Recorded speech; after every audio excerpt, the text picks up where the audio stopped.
Миңа хәзер инде менә 92 яшь, димәк 52 ел буе бер көн калдырмыш ясыймын. Тегендә яшәгән, монда яшәгән дип әкиятләр уйлап чыгаралар. Күчеп йөрмәгәннәр безнең халык. Мумишәрчә дә татар бит инде. Татарның бер өлеше Казанны, аш пешерән Казанга әйләндереп, без үзебезнең кешеләрне ныгытып күтәрә белмибез. Гомумән дә татар проблемасы бик зур проблема һәм бик катлаулы проблема. Татар дигән сүз үзе элекке грекларның тартар дигән сүзеннән килә. Борынгы греклар безнең ерагы чаклы бик күп мең еллар элек инде уйлаганнар булай. Менә кешеләр үлә, җир астына аларны күмәләр. Һәм шул җир астында алар тереләләр дә җир асты җәмгыяте төзиләр. Һәм шул җир асты җәмгыяте әнә шул тартарлардан, ягъни электән шушы җир астында гына формалашкан кешеләрдән тора. Греклар уйлаганнар, безнең җир астында берничә катлам шушы үлгәч терелгән кешеләр яшәгән җәмгыятьләр бар. Алар барсы да тартарлар дип уйлаганнар. Тартар менә шул ул Европа халыкларына да кирип калган. Тартар дигән сүз ул инде тартар тамух кешеләре, җир астындагы кешеләр дигән сүз. Менә шул тамух кешеләре, җир астындагы кешеләр дигән сүздән әкренләп бездә татар сүзе барга килгән. Ул ничек барга килгән? Менә 18нче гасыр башында 1705-10нчы елларда рус хөкүмәте Фәннәр академиясын, Россия Фәннәр академиясын төзергә карар кыла. Һәм Россиядә галимнәр аз булганлыктан Европадан бик күп галимнәрне чакыралар. Шул галимнәр барысы да рус булмаганнарны, русларны рус дип атыйлар, рус булмаганнарны тартар дип йөриләр. Ягъни алар фикеренчә бу тартарлар кайчандыр шул монда яшәгән русларның, монда яшәгән башка халыкларның җир астына терелүеннән барга килгән җир асты тамух кешеләре. Менә шулай итеп бу тартар дигән сүз тарала бөтен дөньяга һәм бары Европа халыклары гына үзләрен чын кешеләр дип уйлыйлар, ягъни үлеп терелгәннәрдән түгел, шушы чын яши торган кешеләр дип уйлыйлар үзләрен. Bütün башка халыкларны, барлык башка халыкларны алар тартар дип йөри башлар, грекларга ияреп. Менә шул грекларга ияреп, алар инде җир астында безнең Европа кешеләре күмелгән кешеләре терелеп, менә шул тартарлар формалашканнар, һәм шул тартарлар әкренләп җир өстенә дә чыгып, Европа халыкларының җирләрен басып ала башлаганнар. Шуның өчен ул тартарларны әкренләп юк итәргә кирәк икән дигән фикергә килгәннәр. Һәм шуның өчен алар бик күп халыкларны, башта Кытайларны шушы эшкә өндәп караганнар. Кытайлар үзләренең тартар дигән кешеләре барлыгына ышанганнар һәм шул безнең эрага кадәр 3нче гасырда алар Бөек Кытай стенасын төзи башлаганнар. Үзләренең тартар дигән тамухта формалашкан кешеләренә каршы алар безгә килеп безне яулап алмасыннар дип.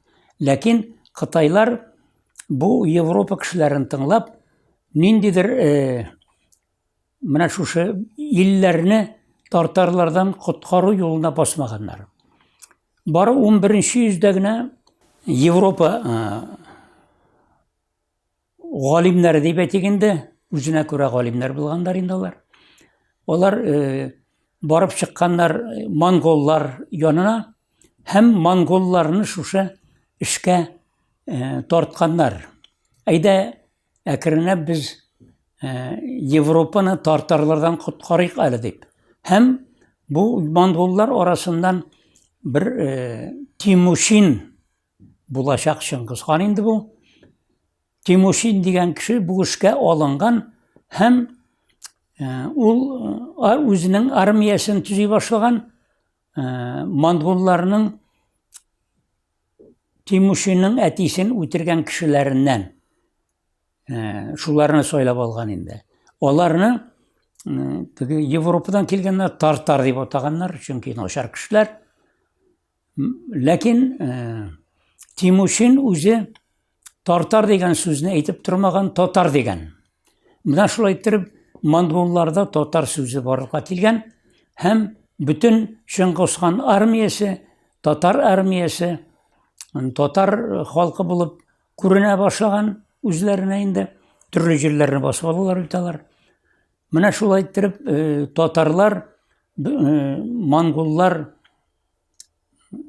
татарлар дигән сүзне уйлап чыгарып, татарларны бүтән дөньяга тараталар инде. Татар яулары дип атала ул, татар, монгол татар яулары дип тәйриләр. Менә шул татар яулары инде Европага да килеп кергәч, ул әнә шул татар дигән сүзне инде русларда куллана башлыйлар. Ничек куллана башлыйлар? Чөнки Европадан килеп кергән әнә шул галимнәр бүтенесе рустан башка кешеләрне тартар дип атагач, руслар да тартар дигән сүз булмый, алар татар дип кенә беләләр. Бүтән башка халыкларын татар дип атыйлар. Бүлеп тормыйлар, нинди халыклар бар. Рустан башка халыклар барсы да татарлар. Менә шулай итеп татар исеме әкрен генә тарала һәм татар дигән сүз башта Төньяк Кавказ төркиләре тирәсендә күбрәк күренә. Азәрбайҗаннар тирәсендә. Менә шулай итеп татар дигән сүз анда ныклап кулланыла башлый, ләкин ул Азәрбайҗаннар да, башка халыкларда татар дигән сүзне ни өчен кулланганны беләләр һәм татар сүзенең ул тартар сүзенә кайтып калуында аларга әйтәләр, аларның галимнәре була. Шуның өчен революция булу белән үк руслардан башта куркып торалар алар. Революция булу белән үк ул Төньяк Кавказ төркиләре барсы да элекке исемнәренә кайталар. Татар дигән сүзне ташлыйлар һәм безнең татарларга да, Кырым татарларына да, Добруджада, Румыниядә бер Добруджа татарлары бар әле, алар инде хәзер төрекләштеләр, төрек татар дип әйтерлек түгел. Менә шуларны да әкренләп алар инде шушы татар дигән сүзгә тартылуына каршы чыгып, татар сүзеннән баш тартыгыз диләр. Безнең татар сүзеннән баш тартырга җыеналар.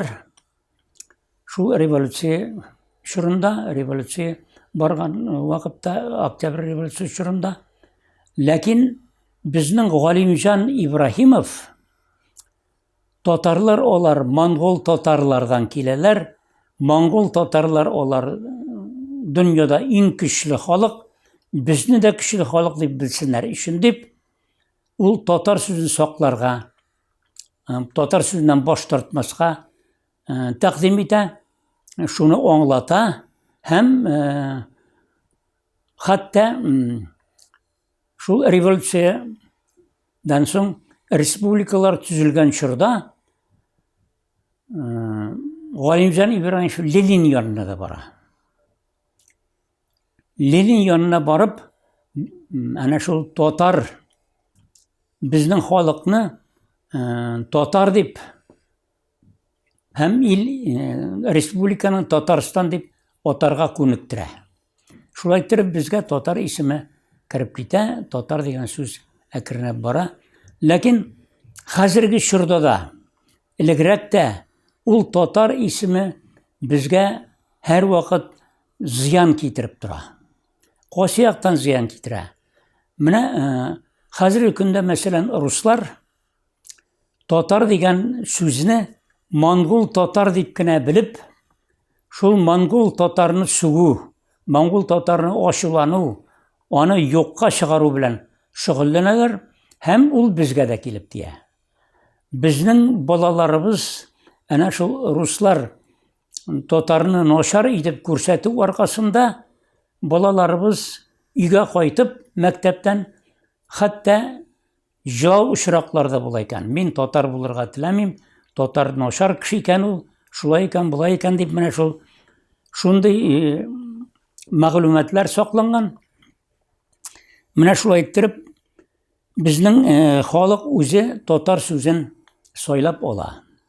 Хәзерге көндә әйттем инде, хәзерге көндә дә руслар татарга каршы бик каты көрәшәләр, һәм шуны мәктәпләрдә инде 6-7 сыйныфлар тарихында татарны айырып тормыйлар. Булар менә Идел буендагы татарлар бар, монгол татарлар бар дип, татар диләр дә татарны бик начар итеп күз алдына китерәләр. Һәм өйгә кайткач балалар мин татар булмыйм дип әйтергә мәҗбүр булган очраклар да күп икән. Менә шуны безнең бөтен татар иҗтимагый үзәге бар бит. Бөтен татар иҗтимагый үзәге шуларны күз алдында тотып, без татар дигән исемнән китик, чөнки безнең әкренләп балаларыбыз, оныкларыбыз татар дигән сүздән әкренләп китә-китә, без халыкны әкренләп киметергә мөмкин, киметмик, үстерик дип татар сүзенә каршы чыгалар, һәм элекке исемне татарның электән әле Шиһабетдин Мәрҗәниләр чорыннан ук килә торган исеме бар, ул шундый исем. Ку-сан дип язгандар русча. Ку-сан. Касан. Сан, сүн дигән сүз инде ул. Сүн төркиләрнең барсында сүн диләр. Сүн. Менә сүн елгалары бар бездә, ул инде шул төркиләрнең яшәгән җирләре. Кусан ул төп сүннәр дигән сүз. Без менә тарихта сүннәрне С, Х авазлары чиратлаша бит. Süt, hüt, su, hu. Менә шуның өчен сүннәрне хун дип йөрү кергән. Һәм шуннан хунный киткән инде. Менә шул хунныйны тикшереп, рус галимнәре әллә кайларга китәләр. Алар тегендә яшәгән, монда яшәгән дип әкиятләр уйлап чыгаралар. Алар әллә кая китеп эзлисе юк, алар безнең халык, хуннар, сүннәр. Менә шул сүннәр, без сүннәр генә түгел, төп сүннәр, ку сүннәр. Шул кусыннан әкренләп Касан сүзе формалашкан. Безнең халыкның төп исеме хәзер Казан. Менә безнең диалектларны тикшереп карасак, диалектлар буенча халкыбыз 3 диалекттан тора дип сөйлибез бит инде. Болгарлардан килә торган, электән болгарлардан килә торган диалект бар безнең. Ул диалектны мишәр диалекты дип атыйлар. Бу мишәрләр, чын мишәрләр инде, шулай таралганнар Болгар дәүләте чорыннан ук. Һәм хәзерге көндә без аларны болгарлардан калган халык дип атыйбыз. Диалект. Икенчесе, ансы Касан диалекты. Касан диалекты бу безнең урта диалект. Ягъни К, Г авазларын иркенләп кулланып сөйли торган диалект. Инде мишәрләрдә ул К, Г қолданылмай, оның орнына К, Г аваздары ғана қолданыла. Һәм үшінші диалектіміз бар. Мұнысы енді аның шулай ук ясалма рәвештә кертелгән диалект Сибир татарлары диалекты. Бұлар да соңғырау авазлар ғына. Яңғырау авазларны соңғыраулатып сөйләшү. Менә шуның белән айырып торалар. Бұлар безгә турыдан-туры карамасалар да, біз аларны инде шул үзебезнең үшенче диалектты бирибез. Чөнки алар шактый күп халык. Татар булгач инде, татарлар булып язылганда, татарларның санында күбәйтәләр булар. Шул яктан без аларны ташламыйбыз, һәм алар безгә карыйлар өчен диалект булып, ләкин үзләрендә Сибир татарларының үзләрендә укымышлы кешеләр һәр вакытта да алар без айрым халык, айрым әдәби тел төзибез дип хыялланалар. Шул эшне башкару өчен төрле оешмалар төзиләр, һәм шул оешмаларда алар шактый гына эш башкаралар. Аларның ул оешмаларына без инде кирип, каршы килеп тә йөрдек. Чөнки татар халкының саны кими дип уйлап, менә шулай итеп, ул үшенче диалект. Менә бу үшенче диалект, үч диалект шулай итеп безнең болгарлардан калган диалект мишәрләр һәм урта диалект. Шушы К, Г авазларын иркен кулланып сөйләшә торган диалект, аңарга электән башкортларда кергәннәр. Татарларында шушы урта диалектта кергән, һәм шушы үшенче икенче диалектны Казан диалекты дип йөриләр. Без менә шушы Казан халкы буларак яшибез, яшәргә тиешбез, ләкин тарих бар бит әле. Тарихтан узып китеп булмый, шуның өчен ул аны тиз генә алып та булмый, чөнки аңар каршы чыгышлар да бәхәс белән бара. Менә шул татар сүзен күбрәк алырга тырышучылар күп, һәм без инде татарны яхшы дип күрсәтү өчен үзебезне татар дибез дә, татарны мактыйбыз. Татар исеме шундый бийек исем ул, татар булырга тырышыгыз, татар бийек исем булырга тырышыгыз диләй булай. Менә шундый пропаганда да алып барабыз. Ләкин әнә шул бөтен дөнья татар иҗтимагый үзәге чынлап та бик дөрес бәяләде. Безнең оныкларыбыз, балаларыбыз татар дигән сүздән әкрен-әкрен китәләр. Шуның өчен татар халкы физик юкка чыгып бетүгә бармый, кими аның саны. Физик юкка чыгып түгел, исемен югалту юлы белән юкка чыга бара. Менә шул ягы аның безнең өчен бик начар күренеш. Без татар урынына ана шул Казан сүзен кулланыйк дип, алар инде ачыктан-ачык күтәреп чыктылар. Без җирле халык, каяндыр килгән халык түгел. Ул килгән дигән сүз электән руслар уйлап чыгарганнар. Рус тарихчылары шундый бер нәрсә. Халык бөтен халыкны ияртеп күчеп йөри дип. Күчми. Ул нигә күчсен?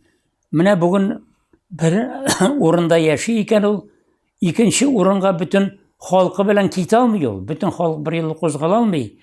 Китсә дә, китәргә дә уйламый, чөнки башка ердә башка таныш булмаган халыклар яши, башка душманнар яши.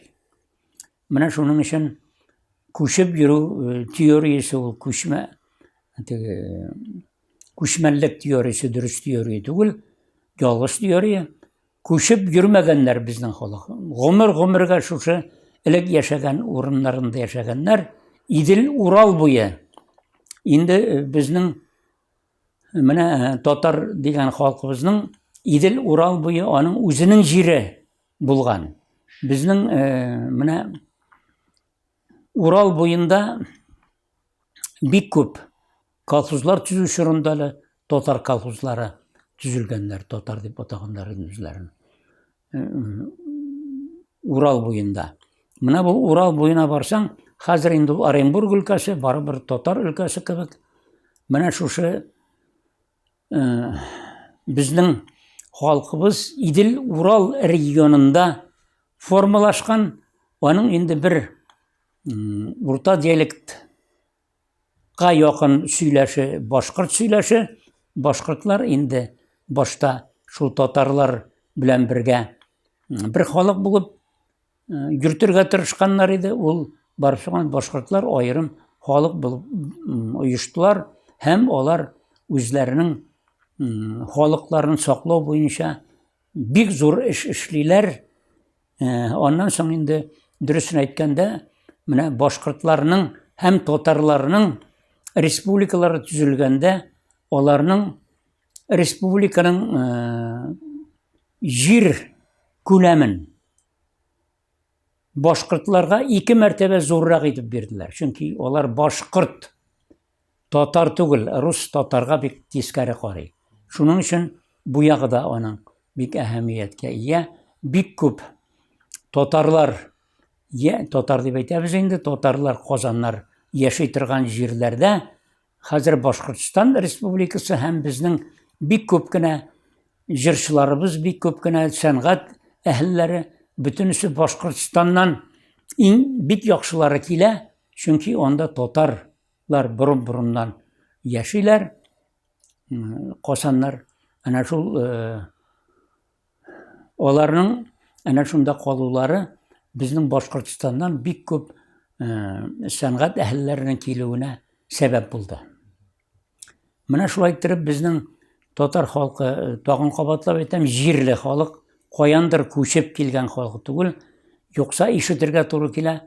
Элек бит күчмәннәр булганнар. Татарлар да фәлән җирдән килгән күчеп диләр. Ул дөрес түгел. Күчмәннәр түгел. Борын-борында шунда яшәгән, үзләренең җирләрендә яшәгән халык. Һәм хәзерге көндә без инде шул исем мәсьәләсендә генә Казан һәм Казанны теге аш пешә торган Казанга әйләндереп халык этимологиясын бирделәр инде. Ләкин ул ана шул кулсан сүзеннән ак сүннәр, ак төркиләр дигән сүз. Ак без ана шул ак дигән сүз ул теге белый дип тә тәрҗемә ителәр аны. Ул төп дигән сүз. Төп төркиләр, төп сүннәр. Biz төп сүннәрнең дәвамчылары буларак хәзердә бик борынгы чорда шунда яшәгәнбез. Хәзердә шушы Идел Урал буйларында яшибез. Билгеле Кавказга чыккан вакытларда булган, аның Кара диңгез буенда яшәгән нәрдә булган теге әле чикләр билгеләнгәнчә.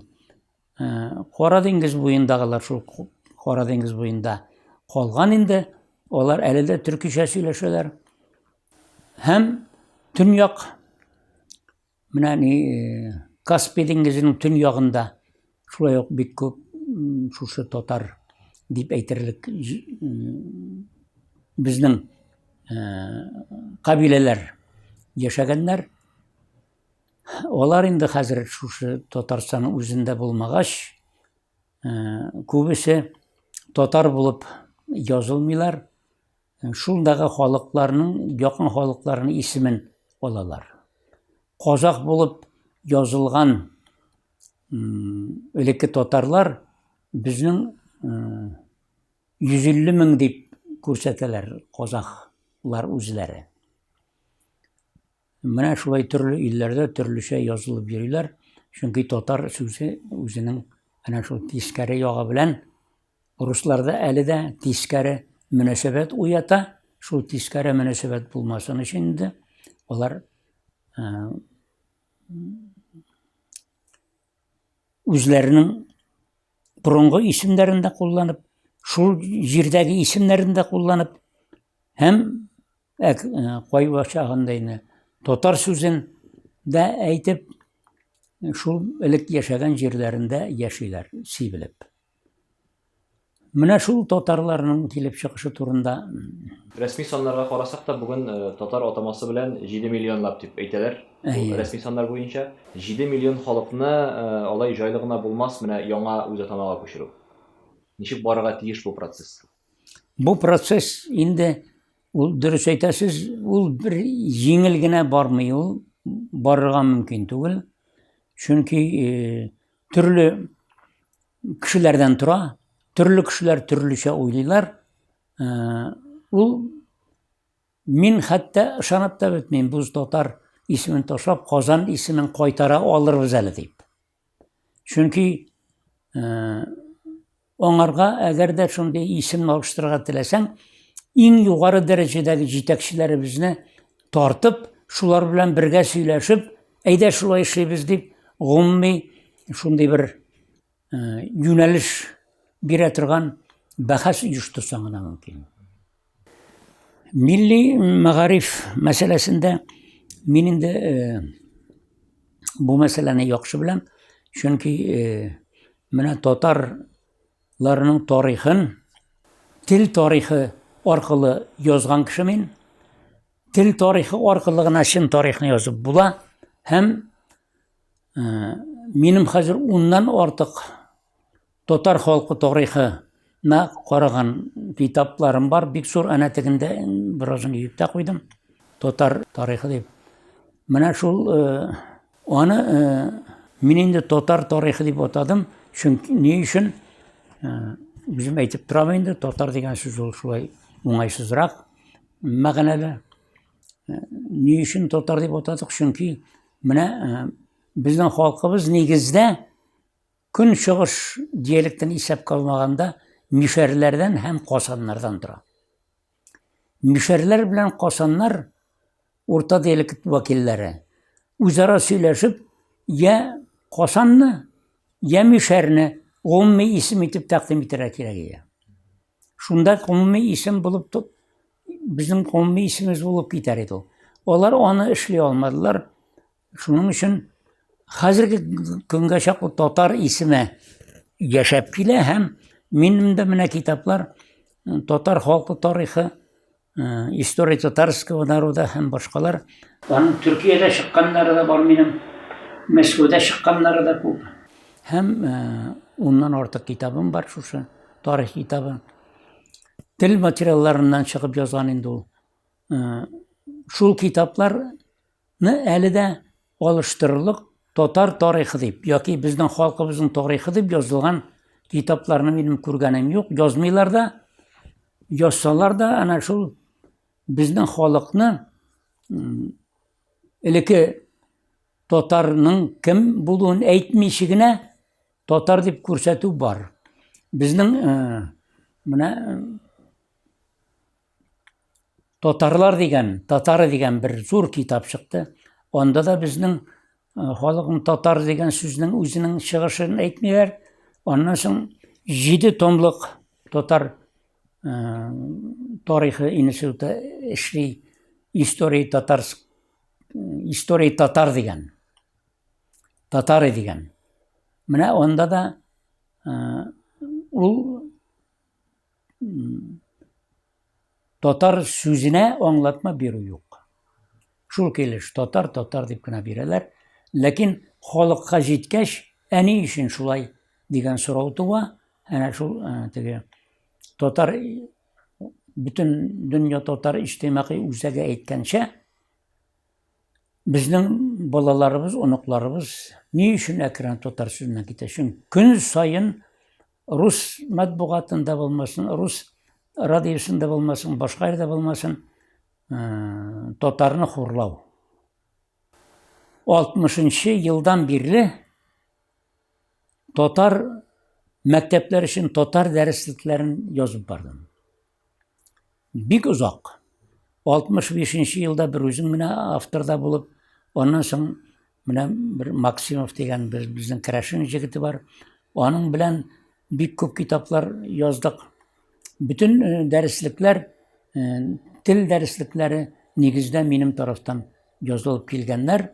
Һәм бу без инде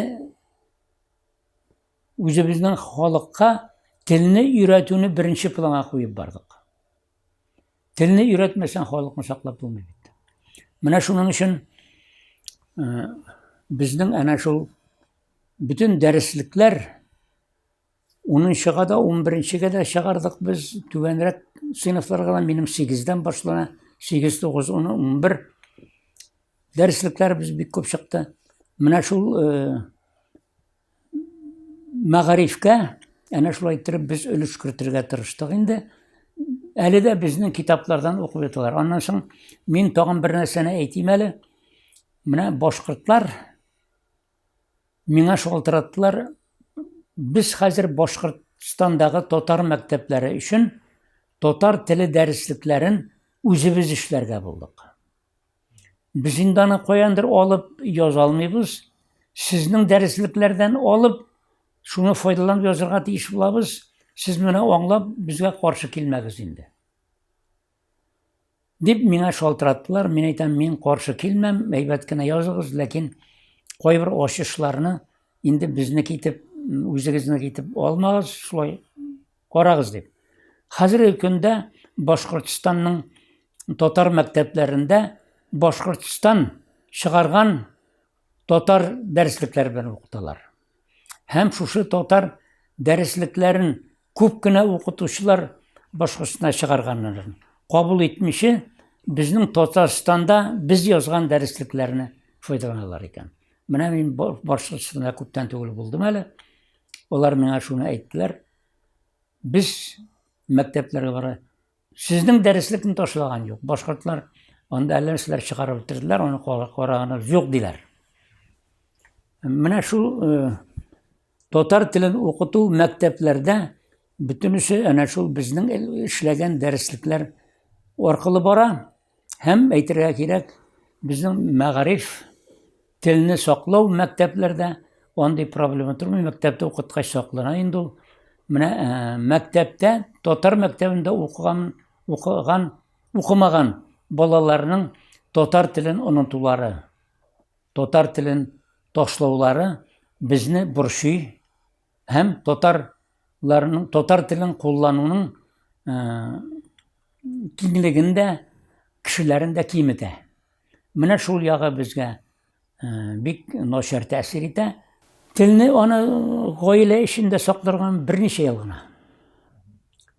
Бер буын үтүгә әкренләп инде ул гаилә эчендә генә кулланылган тел әкренләп юкка чыга дигән сүз. Шуның өчен гаиләдә генә түгел, җәмгыятьтә куллануны без алга куябыз һәм җәмгыятьтә куллану ягын күбрәк карыйбыз инде. Менә соңгы елларда бу мәсьәләдә безнең шактый алга китеш бар.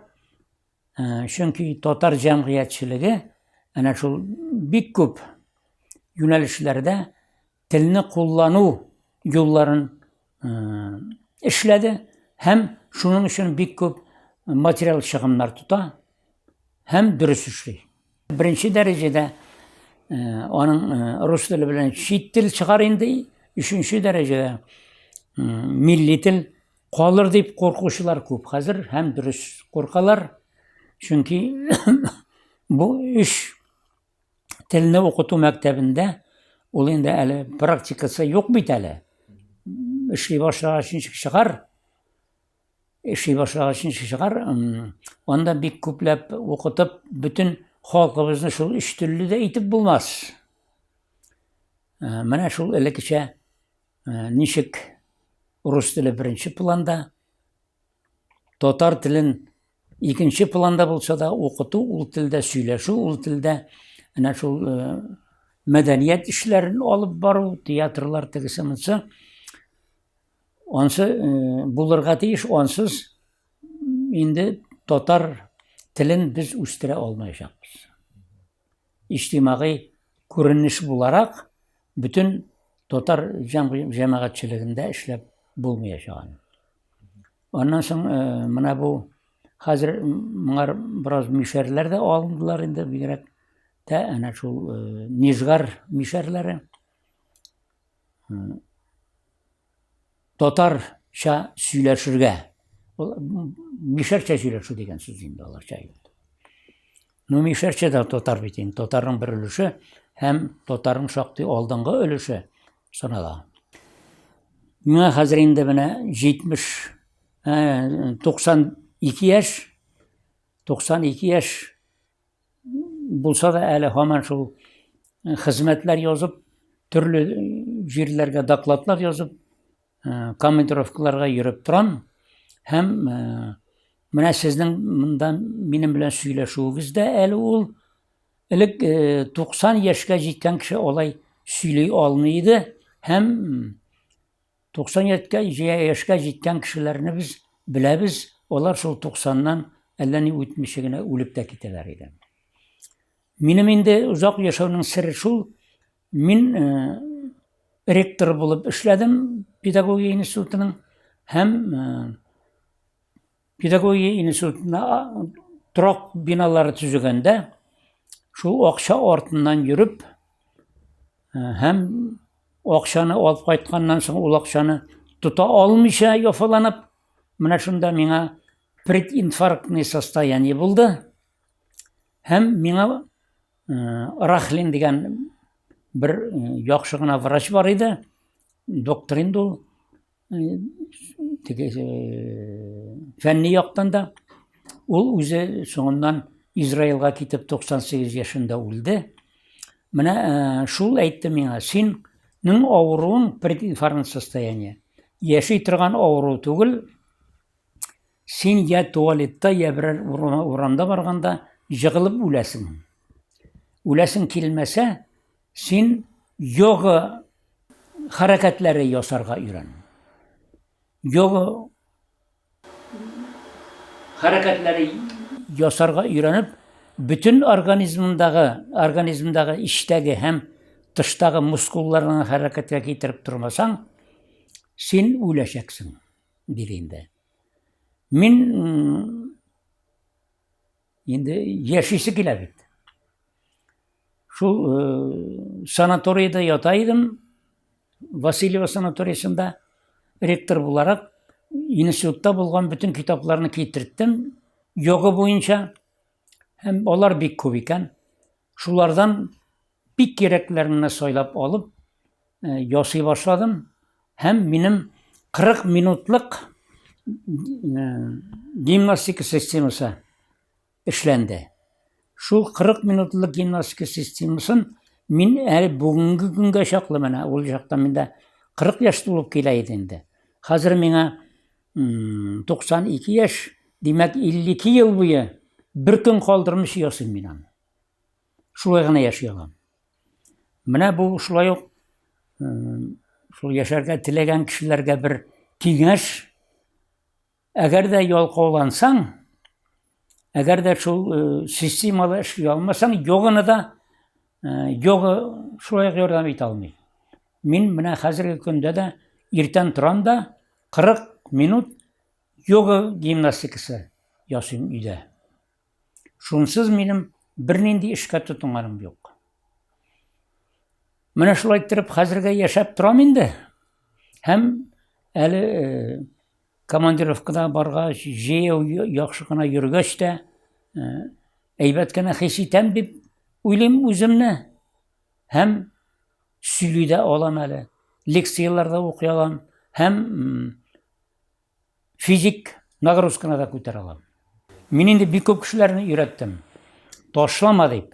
Ләкин кеше ни өчендер үзе яшәргә, менә яшим, узак яшим әле дип уйларга кирәк бит инде. Ул аны шул бик күп ясаса, бер ай чамасы ясый да ташлый. Ялкаулана, иренә башлый. Менә минем шул 40 яшьтә башлаган эшем 52 ел инде бара, бер көнне дә калдырганым юк минем аны. Моңар билгеле, теге руслар әйтмешли, воля кирәк инде. Воля кирәк. Ихтияр көче. Мин инде менә сизеп алдым, шушы йога хәрәкәтләре яшәргә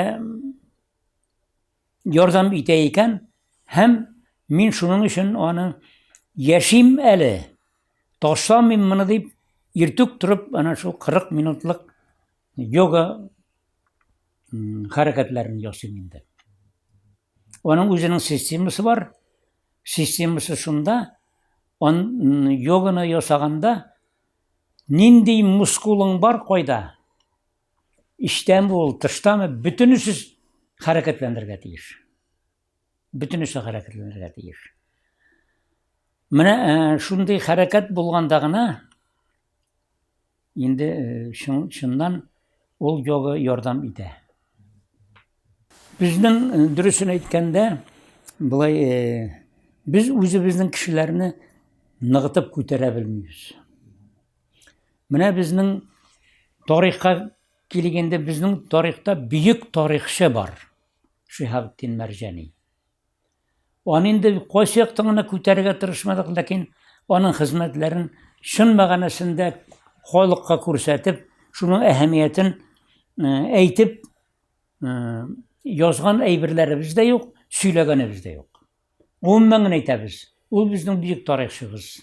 Менә шулай булай дип, ул инде чыннан караганда, булай безнең Болгар тарихын һәрбер андагы җитәкче белән, Казан тарихын Шиһабетдин Мәрҗани беренче күтәреп чыга бит. Менә мин Казан дип сөйлим бит әле. Ул Казанны беренче күтәреп чыга яхшылап.